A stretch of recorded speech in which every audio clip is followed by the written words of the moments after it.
বাংলা ভাষায় যাকে বলে সুদ, কোরআনের ভাষায় তাকে বলা হয় রিবা।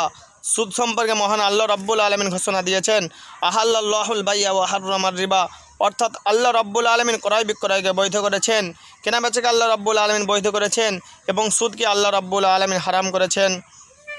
আল্লাহ রাব্বুল আলামিন পবিত্র কোরআনের সূরা আল ইমরানের 130 নম্বর আয়াত আল্লাহ রাব্বুল আলামিন মুমিনদেরকে সম্বোধন করে বলছেন, ইয়া আইয়ুহাল্লাযীনা আমানু লা তাকুলুর রিবা আযআফাম মুযাআফা ওয়াত্তাকুল্লাহা লাআল্লাকুম তুফলিহুন।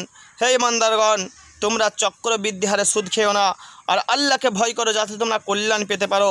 পবিত্র কোরআনের আয়াতকে যারা বৃদ্ধ আঙুল দেখে যারা সুদে লিপ্ত থাকে তাদেরকে সতর্ক করে আল্লাহ রাব্বুল আলামিন ঘোষণা দিয়েছেন, ফাইল্লাম তাফআলু ফাআযানু বিহারবিম মিনাল্লাহি ওয়া রাসূলিহি। যারা সুদ খাওয়া না ছেড়ে দেয়, সুদ খাওয়া থেকে যারা দূরে সরে না যায়, তারা যেন আল্লাহ রসুলের সাথে যুদ্ধ করার জন্য প্রস্তুত হয়ে যায়। নাউজুবিল্লাহ। হে আমার প্রিয় মুসলমান ভাইয়েরা, আল্লাহ রসুলের সাথে কি আপনি যুদ্ধ করতে পারবেন? প্রিয় নবী সাল্লাল্লাহু আলাইহি সাল্লাম একটি হাদিসের মধ্যে বলেছেন, তোমরা ধ্বংসকারী 60টি বিষয় থেকে বেঁচে থাকো, তার মধ্য থেকে একটি হলো আকলু আর রিবা, অর্থাৎ তোমরা সুদ খাওয়া থেকে বেঁচে থাকো। অপর একটি হাদিসের মধ্যে বর্ণিত রয়েছে, হাদিসটি হযরত আবু হুরায়রা রাদিয়াল্লাহু আনহু বর্ণনা করেন, আল্লাহ রাব্বুল আলামিন 4 শ্রেণীর ব্যক্তিকে জান্নাতে প্রবেশ করাবেন না, তারা জান্নাতে কোনো নাজ নিয়ামত ভোগ করতে পারবে না। তার মধ্যে 1 নম্বর হলো মাদক সেবনকারী। যে ব্যক্তি মদ পান করে আল্লাহ রাব্বুল আলামিন তাকে জান্নাতের মধ্যে প্রবেশ করাবেন না।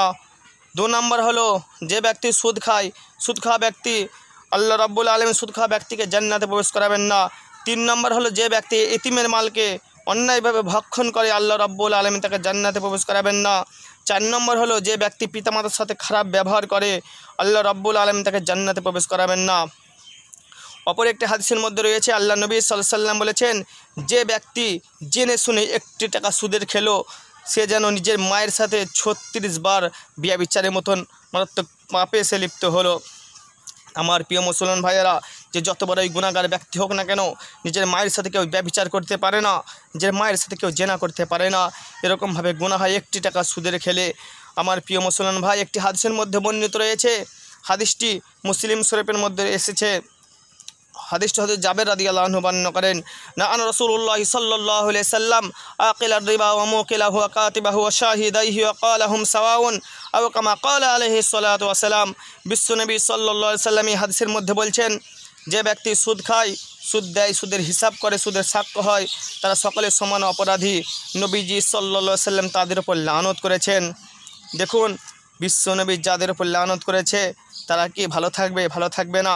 দেখুন, আল্লাহ রাব্বুল আলামিন আমাদের জন্য যাহা কিছু নির্ধারণ করেছে সেটাই আমাদের জন্য কল্যাণজনক। আল্লাহ রাব্বুল আলামিন আমাদের সকলকে বলার থেকে, শোনার থেকে বেশি বেশি আমল করার তৌফিক দান করুন। আল্লাহুম্মা আমিন।